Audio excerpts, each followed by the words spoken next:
Hi hello friends once again welcome back to RTH retail trader hub YouTube ఛానల్కి మరొకసారి మీ అందరికీ welcome friends. నేను మీ friend రాజు. మరొక market update today video అయితే ముందు రావడం జరిగింది ఫ్రెండ్స్. మన ఛానల్ ఎవరైతే రెగ్యులర్గా ఫాలో అవుతున్నారో వాళ్ళకి ముందే తెలుసు అన్నమాట అండి. సో మార్కెట్ యొక్క స్ట్రక్చర్ బేరిష్గా ఉంది అండ్ క్లియర్గా సో నిన్న మనకి మార్కెట్ హాలిడే మొన్న మండే రోజు వీడియో ఇట్ సెల్ఫ్ నేను మీకు క్లియర్గా చెప్పడం జరిగిందనమాట అండి. సో కంప్లీట్గా బేర్స్ గ్రిప్లో ఉండడం జరిగింది. సో మార్కెట్ యాక్చువల్గా ఒక క్యాండిల్ ఫామ్ అయింది కానీ so kind of grave stone doji లాగా ఫామ్ అయింది అండ్ ఏదైతే చిన్న బయింగ్ వచ్చిందో అది కూడా పుల్ చేసేయడం జరిగింది. బేర్స్ కిందకి పుల్ చేస్తారు ఆ క్యాండిల్ ఆల్మోస్ట్ రైట్. చాలా జూమ్ చేస్తే కానీ కనిపించట్లేదు, నలకలాగా ఉంది చూసారు కదా ప్రైజ్ యాక్షన్. సో అంటే క్యాండిల్ ప్రైజ్ యాక్షన్ ఏంటంటే క్లియర్ కట్గా అంటే అది బేరిష్ క్యాండిల్ కింద కన్సిడర్ చేయాలన్నమాట అండి. ఏమాత్రం కొంచెం బయింగ్ కూడా సస్టైన్ అవ్వలేదు, వచ్చిన కొంచెం బయింగ్ కూడా ఇమీడియట్గా సెల్లింగ్ అయిపోయిందని మనకు క్లియర్గా అర్థమవుతుంది అనమాట అండి. And coming to today's price action, huge gap down రావడం జరిగింది. బట్ ఫస్ట్ 15 మినిట్ క్యాండిల్ మంచి బయింగ్ వచ్చింది, సస్టైన్ అవుతుంది, గ్యాప్ ఫిల్ అయిపోతుందేమో అన్నట్టుగా. So right, so gap fill అవుతుంది అన్నట్టుగా మొమెంటం కనిపించింది అనమాట అండి. బట్ కానీ సో అల్టిమేట్గా ఈవెన్చువల్లీ ఇట్ వెంట్ డౌన్ అనమాట అండి. అయితే ఈ కైండ్ ఆఫ్ ప్రైజ్ యాక్షన్ రావచ్చు అని చెప్పి మనం ముందే ఆల్రెడీ మనం డిస్కస్ చేసుకున్నాం 3-4 days బ్యాక్ ఇట్ సెల్ఫ్. 25,900 దగ్గర ఒక రిజెక్షన్ వస్తుంది. ఆల్రెడీ కన్సాలిడేషన్ జోన్ ఏదైతే ఉందో అది బ్రేక్ అయిపోయింది, అక్కడి నుంచి ఒక లెవెల్ రిజెక్షన్ వచ్చి తర్వాత ఈ విధంగా డౌన్ ట్రెండ్ రావచ్చు అని చెప్పి నేను ఈ విధంగా ట్రెండ్ లైన్ డ్రా చేశాను. సో మన ఛానల్ ఎవరైతే రెగ్యులర్ ఫాలో అవుతున్నారో వాళ్ళకి తెలుసు అనమాట ఇది రైట్. సో మీరు ఆ విధంగానే సో సేమ్ అదే విధంగా సో కరెక్షన్ అనేది కంటిన్యూ అవ్వడం జరిగిందనమాట అండి. అయితే నేను పాత ట్రెండ్ లైన్స్ ఇవన్నీ రిమూవ్ చేస్తాను అనమాట అండి. అయితే కరెంట్ సినారియో, కరెంట్ ప్రైజ్ యాక్షన్కి తగ్గట్టుగా సో మనం తీసుకుంటే కనుక సో ఏదైతే డీసెంట్ కన్సాలిడేషన్ కింద మనం కన్సిడర్ చేయాలన్నమాట అండి. సో ఒక మంచి కన్సాలిడేషన్ లెవెల్స్ ఏదైతే ఉందో అది 25,300 అనమాట అండి. బ్రీఫ్గా అది కూడా యాక్చువల్గా కొంచెం బ్రేక్ అవ్వడం జరిగిందనమాట అండి. సో ప్రీవియస్గా ఎలా అయితే కన్సాలిడేషన్ జోన్ మనం డ్రా చేయడం జరిగిందో సో అదేవిధంగా కొంత టైం పీరియడ్ వరకు ఇక్కడ మార్కెట్ టైం స్పెండ్ చేసిందనమాట అండి. దట్ ఇస్ 25,300 25,400 లెవెల్స్ మధ్యలో చాలా కన్సాలిడేషన్ తర్వాత అది బ్రేక్అవుట్ అవ్వి ఆ ట్రెండ్ అనేది మనకి రీసెంట్ టైంలో ఏదైతే మంచి ట్రెండ్ వచ్చిందో అది మనకి రావడం జరిగింది కదా ఫ్రెండ్స్. అయితే అది ఆ లెవెల్ కూడా ఇంచుమించు బ్రేక్ అయిపోయింది కాబట్టి next potential support right. So మీరు జాగ్రత్తగా అబ్జర్వ్ చేస్తే కనుక సో మంచి బయింగ్ వాల్యూమ్ వచ్చిన లెవెల్ ఏదైతే ఉందో ఆ లెవెల్ రేపు టెస్ట్ చేసి పాసిబిలిటీ ఉంది రైట్. సో అనేది మనం గుర్తుపెట్టుకోవాలన్నమాట. That is 25,100 right. అంటే 25,100 దగ్గర ఒక మంచి సపోర్ట్ అనేది ఒకవేళ అంటే ఇప్పుడు ఒక డౌన్ ట్రెండ్ కంటిన్యూ అయితే కనుక సో 25,100 లెవెల్ అనేది మనకి ఆబ్వియస్గా వచ్చే ఛాన్సెస్ కనిపిస్తున్నాయి అనమాట అండి. And even extreme bear case సినారియాలు అంటే లైక్ ఆ లెవెల్ కూడా బ్రీచ్ అయిపోయింది సడన్గా, లైక్ వెస్ట్ ఏషియాలో మనకి టెన్షన్స్ పెరిగినాయి అనుకోండి రైట్. ఏదైనా న్యూస్ వచ్చింది ఎవరి మీద ఏదైనా సో ఫర్దర్గా మళ్ళీ రైట్ కొంచెం ఎస్కలేషన్స్ పెరిగాయి అనుకోండి. సో మేజర్ లెవెల్ వచ్చి 24,700 అండ్ ఇంకా ఎక్స్ట్రీమ్ బేర్ కేస్ సినారియోలో ది వర్స్ట్ కేస్ సినారియోలో ఇన్ ఫ్యూచర్ మనం మేబీ 24,000 మార్క్ అనమాట అండి maximum. That can be the potential అనమాట అండి. ఐ డోంట్ థింక్ సో అంతకంటే ప్రస్తుతానికి కిందకు వచ్చే ఛాన్సెస్ రేరెస్ట్గానే అనిపిస్తున్నాయి అనమాట అండి. సో అయితే అనదర్ ట్రెండ్ లైన్ మీరు డ్రా చేసుకుంటే కనుక డైలీ టైం ఫ్రేమ్లో సో ఏదైతే ఒక మేజర్ ట్రెండ్ ఉందో ప్రీవియస్ ఒక మంచి స్వింగ్ రీసెంట్ మేజర్ స్వింగ్ దగ్గర నుంచి మనం తీసుకుంటే కనుక రైట్. సో ఆ ట్రెండ్ లైన్ దగ్గర యాక్చువల్గా అది సపోర్ట్ తీసుకుంటా పెరుగుతూ వెళ్ళడం జరిగిందని ప్రీవియస్గా మనం అనుకున్నాం కదా. బట్ కానీ ఆ ట్రెండ్ లైన్ ఏదైతే ఉందో అది కూడా సో ప్రైస్ కట్ అయిపోయింది, అది కూడా బ్రేక్ అయిపోవడం అనేది సో మీరు క్లియర్గా ఇక్కడ అబ్జర్వ్ చేయొచ్చు అనమాట అండి. సో అందువల్ల ఏంటంటే 25,300 పైన వెళ్తే కనుక 25,500 దగ్గర అగైన్ మళ్ళీ రైట్. అదే అంటే లైక్ టుడేస్ ఓపెనింగ్ ప్రైస్ అని చెప్పాలన్నమాట అండి. చూసారు కదా ఈరోజు ఓపెనింగ్ ప్రైస్ ఏదైతే ఉందో right, huge gap down opening కదా, ఆ ఓపెనింగ్ ప్రైస్ నుంచి బౌన్స్ రికవర్ రావడం జరిగింది. It acted as a support అనమాట అండి. బట్ కానీ అది ఈవెన్చువల్లీ అది కూడా బ్రేక్ అయిపోవడం జరిగింది. ఒకవేళ రేపు ఏదన్నా బుల్ కేస్ కొంచెం చాలా ఎగ్జాస్ట్ సెల్లింగ్ కొంచెం ఎక్కువగా వచ్చింది కాబట్టి కొంచెం ఏదైనా రికవరీ ఒకసారి కొంచెం హాల్ట్ అయితే కనుక సెల్లింగ్ ఆగితే కనుక ఒక బౌన్స్ వస్తే మళ్ళీ అగైన్ 25,400 500 లెవెల్స్లో ఒక రెసిస్టెన్స్ మార్కెట్కి ఉండే ఛాన్స్ ఉందన్నమాట అండి. అండ్ బేర్ కేస్ సినారియోలు ఆల్రెడీ మనం డిస్కస్ చేసాం. These are the levels to be watched అనమాట అండి. 25,100 అండ్ 24,800 రైట్. సో కరెంట్ ఈ 2 లెవెల్స్ అండ్ ఎక్స్ట్రీమ్ బేర్ కేస్లో 24,000 మార్క్ కూడా టచ్ చేసే ఛాన్స్ ఉందన్నమాట అండి. బట్ కానీ ఓవరాల్ యాక్చువల్గా 24,800 అనేది మేజర్ లెవెల్ అనమాట అండి. సో జనరల్గా మనం యాజ్ పర్ క్లాసికల్ డౌ థియరీ ప్రకారం చూసుకుంటే కనుక సో ఏదైతే ఒక అప్ ట్రెండ్ ఉందో రైట్, వన్స్ ఆ లెవెల్ కనుక బ్రేక్ అయిపోయింది అనుకోండి right, so now it is considered as down trend. అంటే లైక్ ట్రెండ్ అంతా మూల అప్ ట్రెండ్ హైయర్లో ఫార్మేషన్ అంతా కూడా ఇప్పుడు డౌన్ ట్రెండ్ కింద మారిపోయినట్టు అవుతుంది అనమాట అండి. సో లెటెస్ ఒక బౌన్స్ తీసుకుని కొంచెం కన్సాలిడేట్ అయ్యి మళ్ళీ ఏదైనా ఒక రికవరీ వస్తుందా మార్కెట్లో అనేది విల్ వెయిట్ అండ్ వాచ్ అనమాట అండి. రైట్, ఇది నిఫ్టీకి సంబంధించింది అనమాట అండి. And coming to bank Nifty, right. So bank Nifty గురించి కూడా మనం ఆల్రెడీ డిస్కస్ చేయడం జరిగింది, ఒక అటెంప్ట్ జరిగింది, but it's a failed breakout. And ప్రీవియస్గా లైక్ 53,700 800 54,300 లెవెల్స్ దగ్గర ఒక డిస్ట్రిబ్యూషన్ జోన్ లాగా యాక్ట్ చేయడం జరిగిందని కూడా మనం ప్రీవియస్గా ఎప్పుడైతే ఇది ప్రైస్ కిందకు వచ్చిందో మనం చెప్పడం జరిగింది కదా. So maybe big players big distribution కింద యూజ్ చేసినట్టుగా మనం భావించాలని చెప్పి అనుకోవడం జరిగింది. అండ్ ఈరోజు ప్రైస్ యాక్షన్ కూడా మీరు చూస్తే కనుక సేమ్ అండి, సేమ్ నిఫ్టీ బ్యాంక్ నిఫ్టీ కూడా సేమే కదా. So huge gap down openings అనమాట అండి. అండ్ యాక్చువల్గా నిఫ్టీలో అయితే కనీసం ఒక బౌన్స్ ఒక అటెంప్ట్ అనేది జరిగింది, బట్ బ్యాంక్ నిఫ్టీలో ఆల్మోస్ట్ గ్రాడ్యువల్గా సో ఓవరాల్గా నెగిటివ్గానే క్లోజ్ అవ్వడం జరిగింది. సో సెంటిమెంట్ క్లియర్గా బేరిష్గా ఉందన్నమాట అండి.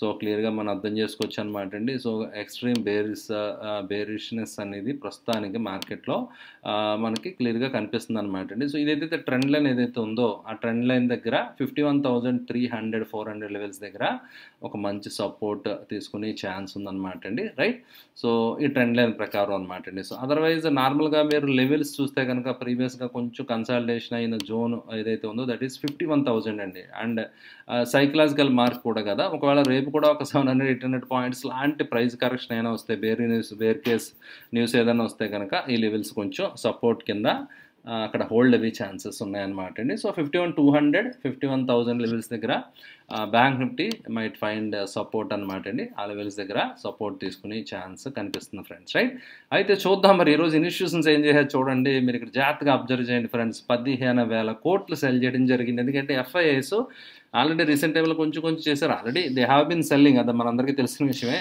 బట్ కానీ రీసెంట్ టైంలో కొంత బయింగ్ చేశారు, బట్ అది కూడా again now they are exiting అనమాట ఆ పొజిషన్స్ కూడా. ఎందుకంటే they are seeing tremendous rally అనమాట అండి చైనా మార్కెట్లో. ఎందుకంటే they are stimulating their economy, right.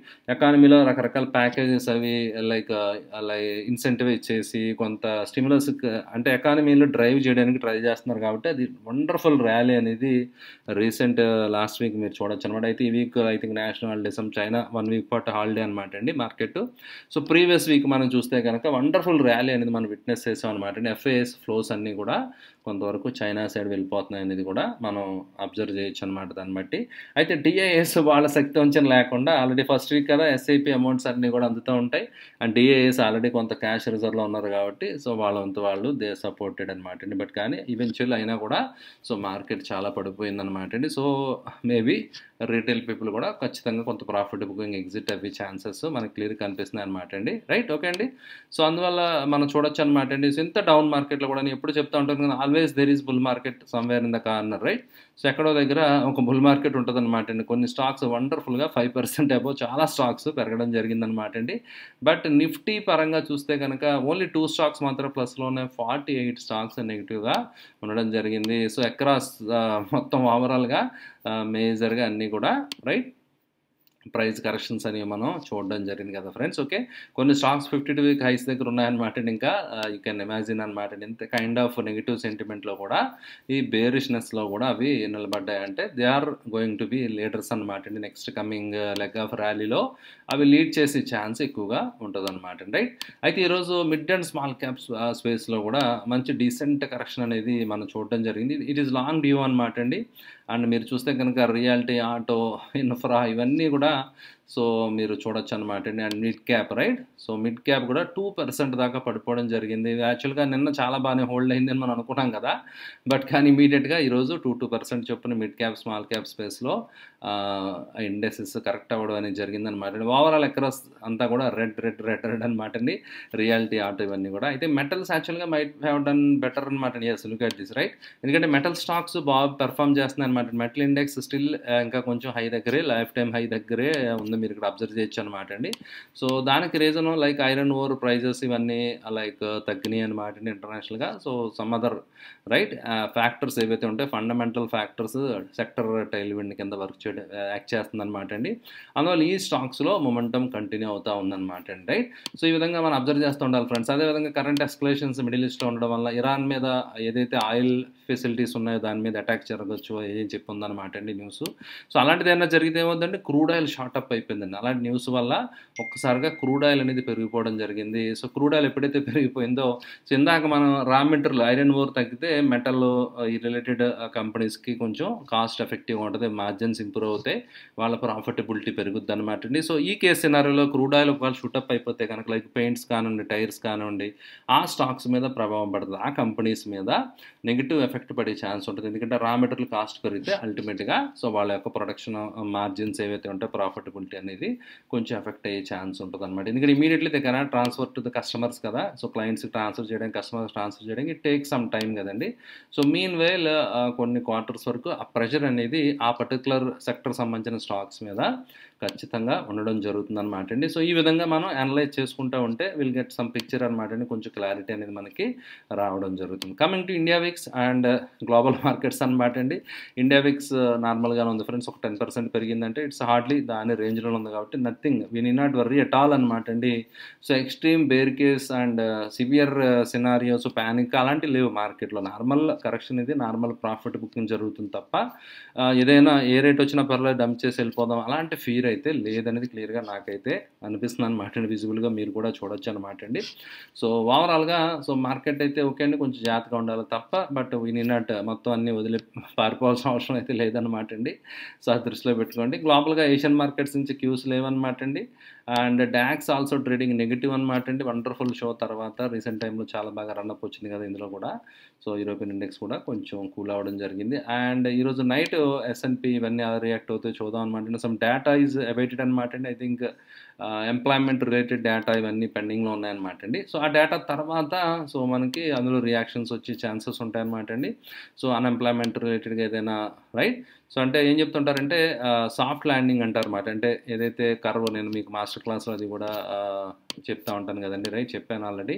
So, ఏదైతే ఉందో జనరల్‌గా ఈ విధంగా కర్వ్‌ని ఇన్‌ఫ్లేషన్ కర్వ్ ఇవన్నీ కూడా మెయింటైన్ చేయడానికి రిజర్వ్ బ్యాంక్ ట్రై చేస్తా ఉంటారన్నమాటండి. ఫెడ్ గాని వీళ్ళందరూ కూడా. ఓకే. సో, అయితే ఒక్కొక్కసారి ఏమవుతుందంటే వాళ్ళు ప్రిడిక్ట్ చేసిన లాగా డేటా ఎగ్జాక్ట్‌గా రాదనమాటండి. చాలా సందర్భాల్లో 10 టైమ్స్‌లో 9 టైమ్స్ ఫెడ్ గాని అందరూ కూడా ఫెయిల్ అయినట్టుగా హిస్టారికల్‌గా ఉందనమాట. Reserve banks most of the central banks అనమాట అండి. సో, ఎందుకంటే అంత ఈజీ కాదనమాట. చాలా కాంప్లెక్స్ డేటా కదా! ఇన్‌ఫ్లేషన్‌ని కన్సిడర్ చేస్తా ఉండాలి. గ్రోత్ కన్సిడర్ చేసుకుంటూ ఉండాలి. ప్లస్ పక్క పక్క కంట్రీస్ ఎలా చేస్తున్నాయి కరెన్సీ ఫ్లక్చుయేషన్స్‌ని దృష్టిలో పెట్టుకొని ఆ రేట్స్ అన్నీ కూడా చేస్తా ఉండాలి. And main they forecast on inflation అనమాట అండి. ఇన్‌ఫ్లేషన్ కంట్రోల్ చేయడానికి సో, ఇంట్రెస్ట్ రేట్స్ అనేవి కొంచెం పెంచుకుంటూ రావడం అనేది జరిగింది కదా! సో, అయితే దానివల్ల ఏమవుతుందంటే ఎకానమీ కంప్లీట్ స్లో డౌన్ వచ్చింది. అన్‌ఎంప్లాయ్‌మెంట్ బాగా పెరిగిపోయింది. దట్ ఇండికేట్స్ అంటే అండ్ బిహైండ్ ద కర్వ్ అంటారన్నమాట. అంటే ఫెడ్ యాక్చువల్‌గా కొంచెం ముందే రేట్ కట్స్ చేయాలి. ఆల్రెడీ కొంచెం ఒక 3 మంత్స్, 6 మంత్స్ డిలేలో ఉన్నారని చెప్పి దాన్ని అనలిస్టులు ఆ విధంగా ప్రిడిక్ట్ చేస్తారన్నమాట అండి. సో, అందువల్ల అలాంటి సందర్భాల్లో ఒక్కొక్కసారి సాఫ్ట్ ల్యాండింగ్ కాకుండా అంటే ఎకానమీ ఇందాక నేను చెప్పినట్టు కర్వ్ స్మూత్ కాకుండా ఒక్కొక్కసారి షార్ప్‌గా కనుక పడితే ఎకానమీ ఒకవేళ బాగా ఎక్కువ ఎఫెక్ట్ అయితే కనుక పించ్ ఎఫెక్ట్ బాగా ఎక్కువ ఉంటే కనుక అది రిసెషన్‌కి దారితీస్తది. ప్లస్ కొంచెం ఎకానమీకి నెగెటివ్ కాబట్టి అది ఓవరాల్ మార్కెట్స్‌కి సెంటిమెంట్ నెగెటివ్‌గా తీసుకుంటది ఫ్రెండ్స్. రైట్? సో, ఈ విధంగా ఈ data points and major events ఇవన్నీ కూడా మార్కెట్‌ని ప్రెజెంట్ లైక్ డిక్టేట్ చేసే ఛాన్స్ అయితే ఉందన్నమాట అండి. సో, అందువల్ల బట్ ఎనీహౌ సో, ఆల్రెడీ నేను చెప్పడం జరిగింది ఫ్రెండ్స్. మొన్న ఇట్ సెల్ఫ్ నేను బ్యాంక్ బీస్ అవి సెల్ చేశాను. కొంత ప్రాఫిట్ బుక్ చేశానని చెప్పాను కదండీ! Now I am selling puts అనమాట. కింద లెవెల్‌లో పుట్స్ సెల్ చేస్తే ఒకవేళ ఏదైనా ప్రైస్ ఆ రేంజ్‌కి వచ్చినా I am ready to accept అనమాట అండి. I'm ready to take the delivery అనమాట. అలా కాదు పైకి వెళ్ళిపోయిందనుకోండి ఎనీహౌ కింద పుట్ సెల్ చేశాం కదా! That will become zero. అదేదైతే ప్రాఫిట్ ఉందో I will pocket that one right? So, ఈ విధంగా మనం ప్లాన్ చేసుకోవచ్చు అనమాట ఫ్రెండ్స్. ఈ విధంగా ప్లాన్ చేసుకొని వండర్‌ఫుల్‌గా మన క్యాపిటల్‌ని మేనేజ్ చేసుకుంటే స్ట్రాటజీస్ కొంచెం జాగ్రత్తగా ప్లాన్ చేసుకుంటే వండర్‌ఫుల్ రిటర్న్స్ మనం జనరేట్ చేయొచ్చు అనమాట. అయితే ఈ లెవెల్‌కి వెళ్ళడానికి చాలా టైం పట్టింది friends. It took me like 3-4 years అనమాట అండి. ఇనీషియల్ ఇయర్స్‌లో చాలా లాస్‌లు అవి రావడం జరిగింది. బట్ దాని నుంచి నేర్చుకుని ఐ హావ్ కమ్ అప్ అనమాట అండి. సో, దాని నుంచి కరెక్షన్స్ చేసుకొని ఎక్కడ మిస్టేక్ జరుగుతుంది ఏంటి ఇవన్నీ plus various source I have been a continuous learner అనమాట అండి. నా లెర్నింగ్ ఎప్పుడు కంటిన్యూ అవుతూ ఉంటుంది. Why? Because learning is a continuous process and very soon SEBI కొత్త రూల్స్ కూడా రాబోతున్నాయి అనమాట. And we have to adapt along with the changes అనమాట అండి. ఎనీహౌ డీటెయిల్డ్‌గా మండే లైవ్ స్ట్రీమ్‌లో మనం డిస్కస్ చేద్దాం అనమాట అండి. సెబీ ఏవైతే రూల్స్ ఇంపాక్ట్ అవ్వబోతున్నాయో అది లైక్ ఇండెక్స్ ఫ్యూచర్స్ మీద ఎలాంటి ఇంపాక్ట్ ఉండొచ్చు, స్టాక్ ఫ్యూచర్ మీద అండ్ వీక్లీ ఎక్స్పైరీస్ గురించి చాలా ఏవైతే క్వశ్చన్స్ కొన్ని రైజ్ చేయడం జరిగింది అన్నిటికి దృష్టిలో పెట్టుకుని ఆల్రెడీ రెగ్యులేషన్ ఫ్రేమ్వర్క్ గైడ్లైన్స్ అది కూడా ఇవ్వడం జరిగింది ఎక్స్చేంజెస్కి. But still they have to come up అనమాట అండి whether NSE want to keep national stock exchange అనేది మామూలు బ్యాంక్ నిఫ్టీ ఫ్యూచర్ వీక్లీ ఉంచుకుంటారా, నిఫ్టీ ఉంచుకుంటారా వీక్లీ, సెన్సెక్స్ ఏ ఆ ఇండెక్స్ ఉంచుకుంటారో, ఇలాంటి కొన్ని ఉన్నాయన్నమాట అండి. సో దాన్ని ఇంకా రావాలన్నమాట అండి. సో దానికి చాలా స్పెక్యులేషన్స్ ఇది ఉండొచ్చు ఇదే ఉండొచ్చు అని ఎవరికి నచ్చిన వాళ్ళు చెప్తున్నారు మాట అండి. బట్ కానీ ultimately as per the business, right? So ఒకవేళ బ్యాంక్ నిఫ్టీలో బిజినెస్ బాగా జరుగుతుంది అనుకోండి, బ్యాంక్ నిఫ్టీలో స్పెక్యులేటివ్ యాక్టివిటీ బాగుంది, బ్యాంక్ నిఫ్టీలో టర్న్ ఓవర్ బాగుంది, బ్యాంక్ నిఫ్టీ ద్వారా లేటెస్ట్ ఎక్స్చేంజ్లకి ఎక్కువ రెవెన్యూ జనరేట్ అవుతుంది అనుకోండి, రైట్? సో దాన్నే ఉంచవచ్చు. లెటెస్ట్ చూద్దాం. సో రైట్, సో ఇక్కడ ట్రెండ్ లైన్స్ చూసారు కదా ఎంత బ్యూటిఫుల్గా వర్క్ అవుతున్నాయో. సో ట్రెండ్ లైన్స్ ఇంపార్టెన్స్ అదనమాట అండి. సో ఎగ్జాక్ట్ ఇంచుమించు ఆ ట్రెండ్ లైన్ చాలా వరకు మేజర్ రిజెక్షన్ వచ్చిన లెవెల్ అనమాట అండి. బ్రేక్ అయింది కానీ but again pull down, but again అదే లెవెల్ నుంచి మళ్ళీ రిజెక్షన్ వచ్చిందనమాట అండి. So like this trend lines draw చేసుకుంటూ చూసుకుంటే టెక్నికల్గా విల్ గెట్ సమ్ ఐడియా అనమాట అండి. సో స్ట్రక్చర్ ఎలా ఫామ్ అవుతుంది ఏంటనేది you can easily identify friends, right? ఇది ఫ్రెండ్స్ ఈరోజు మార్కెట్. ఐ హోప్ వీడియో మీకు నచ్చిందని ఆస్తున్నాను. వీడియో నచ్చితే ఏం చేయాలండి? లైక్ చేయాలి ఫ్రెండ్స్. అదేవిధంగా చాలామంది వీడియో చూసి వెళ్ళిపోతున్నారు, సబ్స్క్రైబ్ చేయడం మర్చిపోకండి ఫ్రెండ్స్. ఇలాంటి ఇంపార్టెంట్ అప్డేట్స్ మార్కెట్ సంబంధించి మిమ్మల్ని ప్రిపేర్డ్గా ఉంచడానికి నా వంతు హెల్ప్ నేను చేస్తున్నాను అనమాట అండి. సో మీకు నచ్చితే సబ్స్క్రైబ్ చేయడం మర్చిపోవద్దు అండ్ వీడియో లైక్ చేయడం మర్చిపోకండి. Thank you for watching the video. Bye.